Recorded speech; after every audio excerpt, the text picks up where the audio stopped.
High! Puri থেকে ফেরার পর না মাসির বাড়ি আর যাওয়াই হয়নি। তাই আজকে আমি আর মা দুজনে মিলে যাচ্ছি হচ্ছে মাসির বাড়িতে। আর ছোটবেলা থেকে তো যতবারই বালি দিয়ে গিয়েছি ততবারই বালিকে একটা অন্য রূপে দেখেছি, ভীষণ ব্যস্ততায়। তবে আজকে বালির রূপটা ছিল একদম অন্যরকম। যাই হোক, বালি ব্রিজের উপর থেকে যাওয়ার সময় না চারিদিকটা পুরো একটা সিনারির মতো লাগছিল। এত অপূর্ব সুন্দর লাগছিল, গাছপালা সমস্ত কিছু নিয়ে।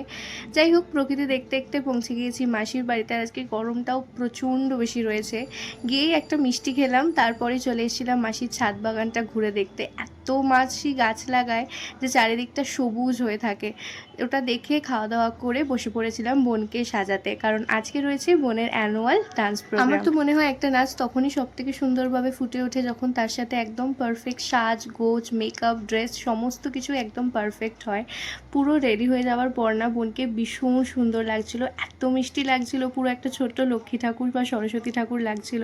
তো আমিও ওর সাথে দাঁড়িয়ে কয়েকটা ছবি তুলে নিয়ে আমরা সবাই মিলে বেরিয়ে পড়েছিলাম হলে যাওয়ার জন্য। এটা ছিল বড়নগরের রবীন্দ্র ভবন। গিয়ে দেখলাম অলরেডি প্রোগ্রাম স্টার্ট হয়ে গেছে, তো একটা সিট দেখে বসে পড়েছিলাম।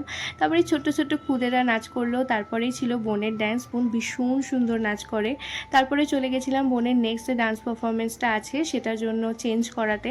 তো ততক্ষণ আমি ব্যাক স্টেজে দাঁড়িয়ে দাঁড়িয়ে এই সমস্ত পারফরমেন্সটা দেখছিলাম, আর এই ছিল ব্যাক স্টেজের অবস্থা। তারপরে আবারও চলে এসেছিলাম সিটে, বসে বসে পারফরমেন্স দেখছিলাম। তার সাথে মা আবার এনে দিয়েছিল আলু কাবলি, তো সেটাই খেলাম। আর এই পারফরমেন্সটা আমার সব থেকে দুর্দান্ত লেগেছে। গায়ে কাটা দেওয়ার মতো একটা পারফরমেন্স ছিল, এত অপূর্ব সুন্দর একটা পারফরমেন্স ছিল।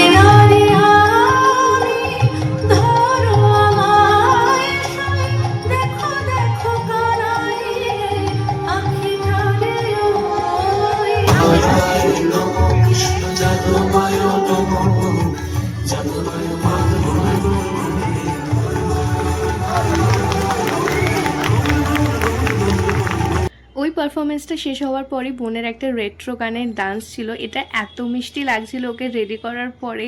তোমাদের আমি সামনাসামনি ওকে একবার দেখাচ্ছি। তারপরে একটা নৃত্যনাট্য হয়েছিল, সেটাও ভীষণ ভালো ছিল, কাল মৃগয়া। পুরো প্রোগ্রামটা একদম শেষ থেকে শুরু অবধি আমরা দেখেছি। ফার্স্ট এডটা একটু মিস হয়ে গেছে, তবে এই দেখো একদম বোনকে একটা ছোট্ট বউ লাগছে না?